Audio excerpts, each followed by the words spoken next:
வணக்கம். நான் உங்க friend Jaya Srinivasan. Welcome to veggies recipe.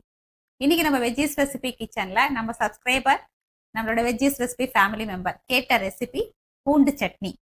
அது என்னோட ஸ்டைல நான் எப்பயும் ரெகுலரா எப்படி பண்ணுவேன் அதே மாதிரி இன்னைக்கு நான் செஞ்சு காமிக்க போறேன்.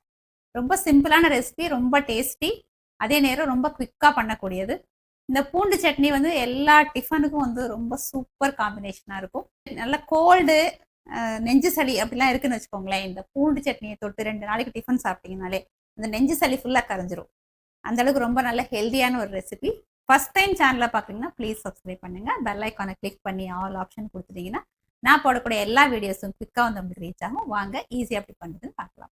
பூண்டு சட்னி அரைக்கிறதுக்கு ஸ்டவ்வில் ஒரு கடாய் வச்சுட்டு 2 டேபிள் ஸ்பூன் நல்லெண்ணெய் ஆட் பண்ணிக்கணும்.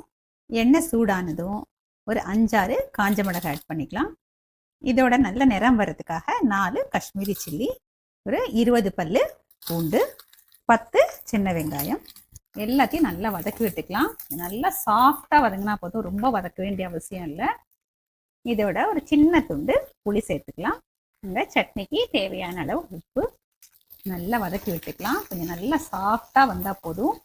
வதங்கிடுச்சு பாருங்கள். இப்போ ஸ்டவ் ஆஃப் பண்ணிவிட்டு நம்ம இது எல்லாத்தையும் ஒரு பிளேட்டுக்கு மாற்றிக்கலாம். சூடு நல்லா ஆறட்டும். அதுக்கப்புறம் மிக்சியில் போட்டு நைஸாக அரைச்சி எடுத்துக்கணும். சட்னிக்கு தாளிச்சிடலாம். ஸ்டவ்வில் ஒரு கடாய் வச்சுருக்கேன்.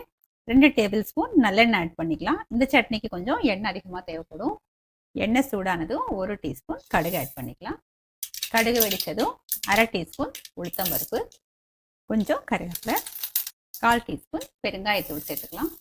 நல்லா நைஸாக அரைச்சிருக்கோம் இல்லையா அந்த பூண்டு சட்னி, அதை நம்ம இதில் ஆட் பண்ணிடுவோம்.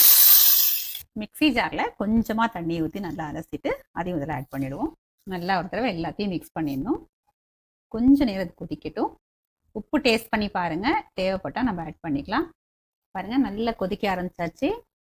எண்ணெய் லேசாக கசிஞ்சு வருது பார்த்தீங்களா. இப்போ ஸ்டவ் ஆஃப் பண்ணிவிட்டு நம்ம சர்விங் பவுலுக்கு மாற்றிக்கலாம். நல்ல பிரைட்டாக கலர்ஃபுல்லாக ஸ்பைசியான பூண்டு சட்னி சர்விங்க்கு ரெடி. இன்றைக்கி எங்கள் வீட்டில் டிஃபன் நல்லா சாஃப்டான தோசையும் பூண்டு சட்னியும். வாங்க இந்த தோசையோட இந்த சட்னி செம்ம சூப்பராக இருக்கும். வாங்க டேஸ்ட் பண்ணி பார்த்துடலாம்.